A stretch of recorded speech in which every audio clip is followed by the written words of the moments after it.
How's it going, everybody? This is Ketchup here, and a recent balance patch, or hotfix, whatever you want to call it, has just landed in Mortal Kombat 1. There are some significant changes, even though there's only a few of them, and although the main point of this video is to talk about Tremor, there were a few other changes that I'm going to start this video with first, just so that everyone is as in the loop as possible. So, let's just cut the intro immediately and talk about the first change, Takeda. So Takeda is said by many to be one of the weakest characters, and this patch, whether it changes him, that's definitely going to be a matter of opinion. He received 3 changes. The first is that there are 10 more active frames armor-wise on his EX back forward 3.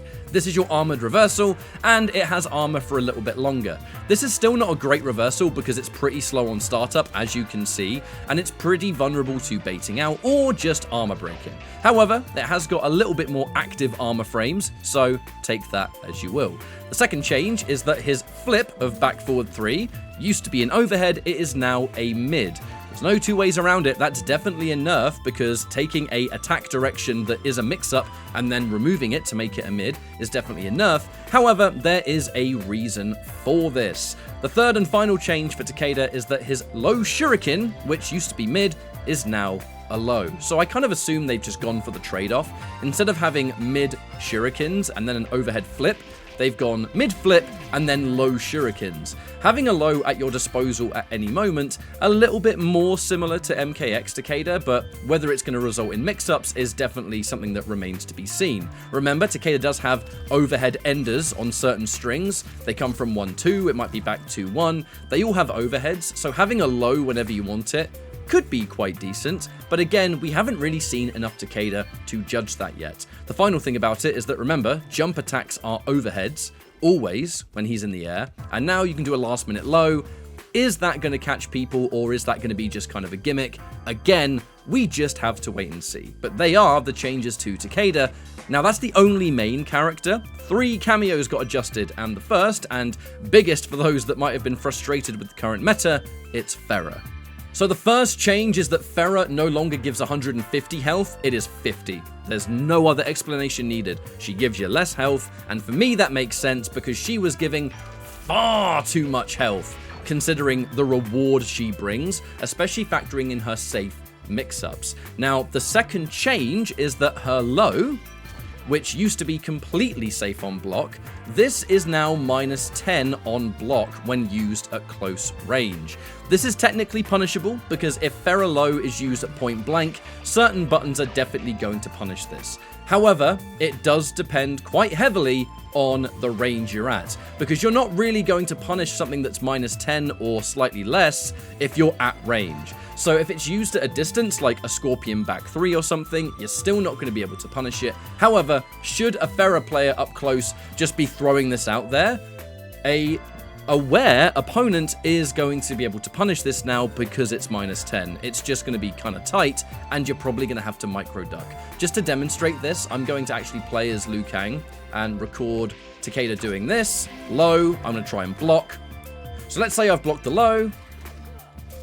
You can still get a punish here, and I'm kind of cheating there by using Liu Kang standing 1, which is really fast. But if you are close range and you get the punish, you can actually get a free hit, which is something that you couldn't do before. So these are the changes to Ferra. It's less health, and it's a more unsafe low.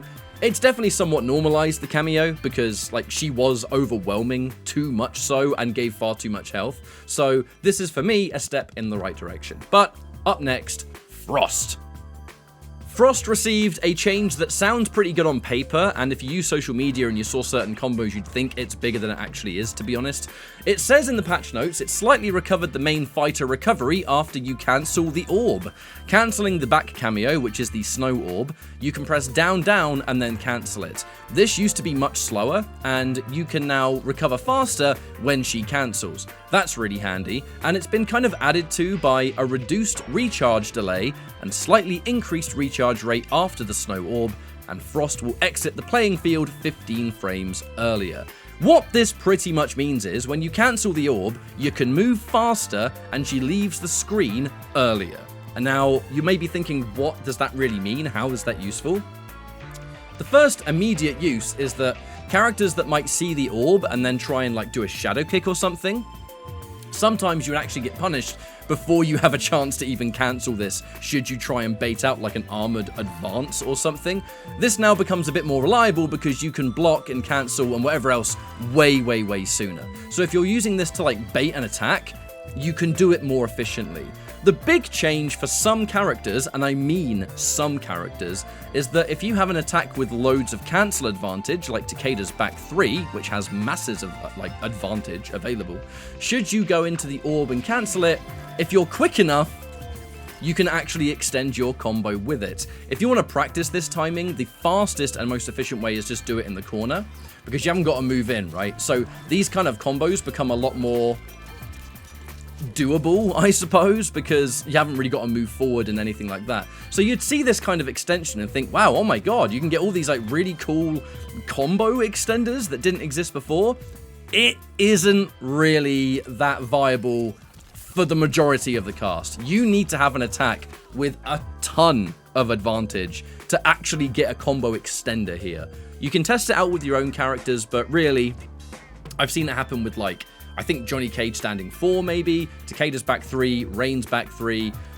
I haven't seen many characters that can actually use this to extend their combos, and even with something like Takeda back 3, you still have to be like pretty fast, otherwise you won't get it. However, these are the changes to Frost. It's okay, but in my opinion, not really enough to push her forward a little bit. However, Frost has always been a pretty underplayed cameo, so that's just... we'll have to see how that unfolds. Is it enough? We'll wait and see. Okay, and finally, the cameo that I really want to talk about the most, Tremor, who has received some very healthy changes.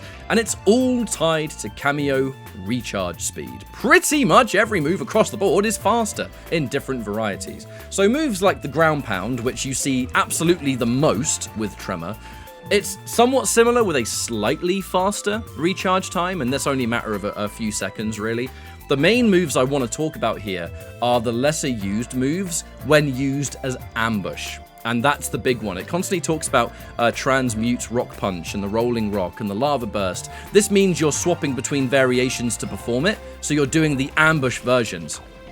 A lot of the lesser used moves, for example, the Aftershock Straight Punch, the Aftershock Launcher, the Metallic Bowling Ball, these moves, when used as ambush, if you look at the top left, I'm zooming in here, look at how much faster that is.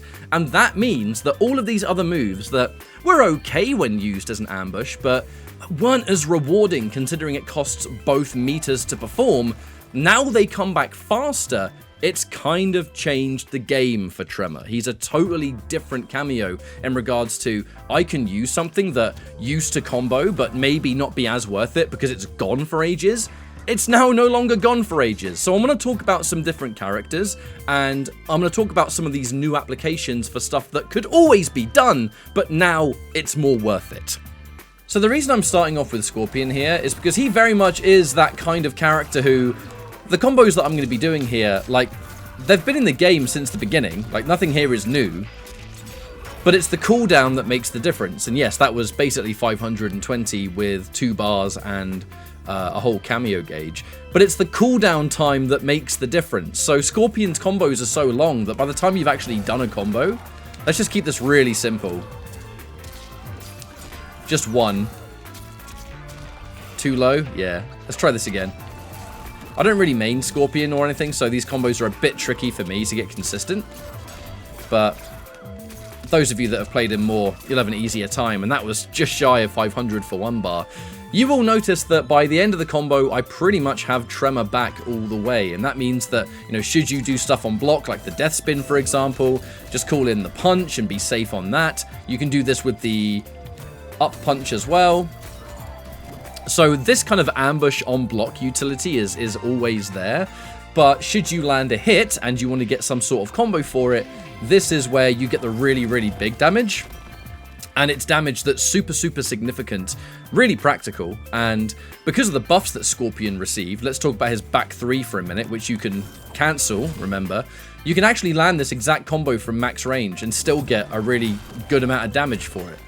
And that results in massive damage, even for 1 bar. So I kind of use Scorpion just as the example for damage and combos, because by the time your combo's over, you pretty much have Tremor back and good to go, but then you have that on-block utility should you want it. And that means that, for me, actually, I think Scorpion, an underrated winner of the Tremor buffs.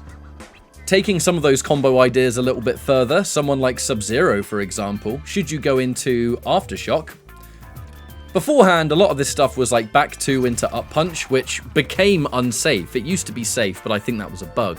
So they fixed it. So if you wanted to go for his low into up launch, you can, but it was unsafe. Back 2 into launch, again, launches, but is unsafe. Some of the Sub-Zero buffs to do with clone, and then this new ambush utility in regards to cooldown time. If you want to do something like back 3-4, for example, let's just do that into launch, you can now get a safe, but also kind of just combos into itself situation for quite a few different Sub-Zero strings. Again, I'm doing the back 3-4 because it's just a really simple one. But if you want to keep these combos dead simple, you can. You know, even this one here is 300 damage. You can extend it further by going clone. If you get that high up enough, you can get that into a combo as well.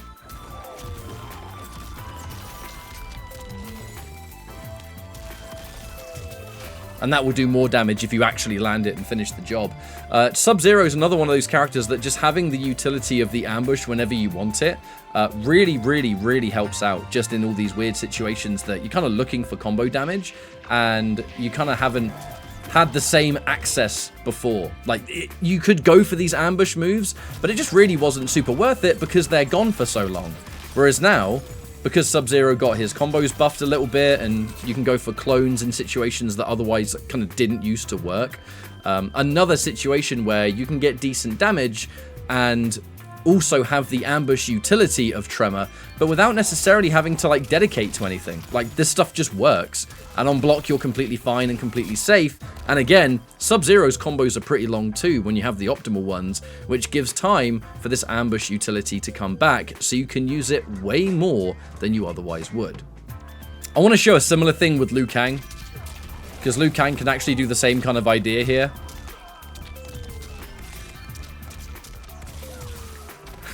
That's 560.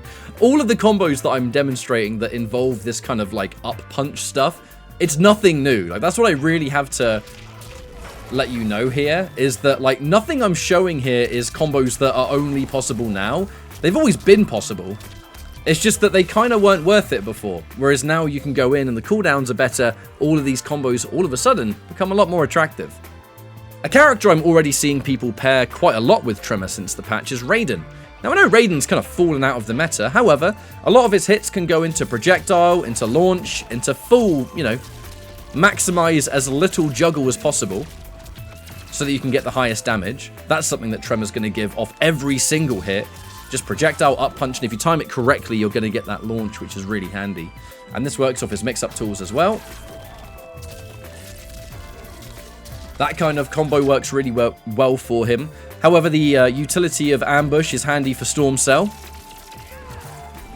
because you can call in the punch or the launcher to make yourself safe. You can do the same thing with, you know, Metallic.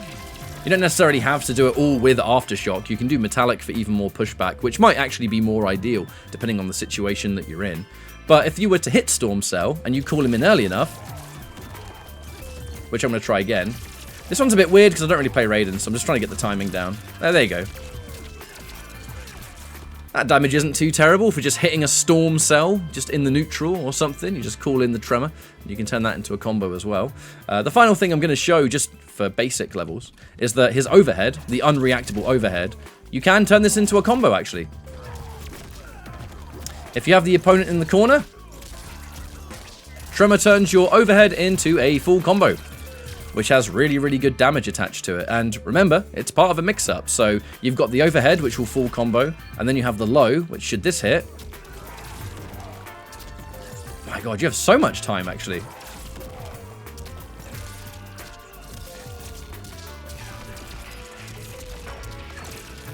That's quite a lot of damage, considering 3/4 of your entire cameo gauge is back by the end of the combo. So Raiden's another one that I wanted to kind of demonstrate that has always had this kind of good use, and there's more to be found. I'm just showing you the basics here, that now the cooldown's faster, you can see way more of it.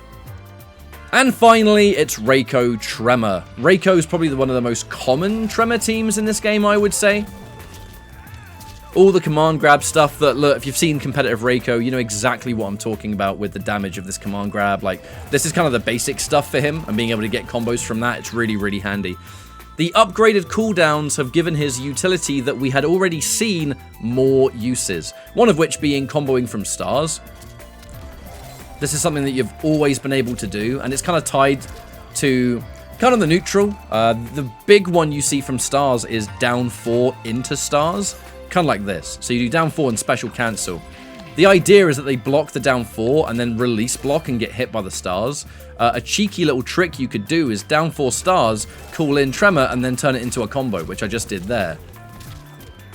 This is something that has always hit people, and it probably always will hit people, because very few characters have a EX projectile that hits mid, but also keeps the opponent standing. And that's why down 4 stars into Tremor launch is so powerful, because you can kind of bait them into releasing block, turn this into a combo and whatever else. And by the end of the combo, if you want to spend like a second bar, again, it's the cooldown speed that's going to make all of this so much more devastating. I don't really need to demonstrate a huge amount of Reiko and Tremor. I just wanted to end this video by talking about really the stuff that makes him so good. And the stuff that's already working on people, now it's going to work so much more, because you are going to have these situations a lot more frequently than it used to be. But this is going to be a teaser, a bit of a demonstration of what modern Tremor, kind of get looking at some teams, look at some combos, look at some damage. I really think that he is one of the scariest cameos in the game now. So hopefully this video helped. Take care of yourselves, and I'll see you next time.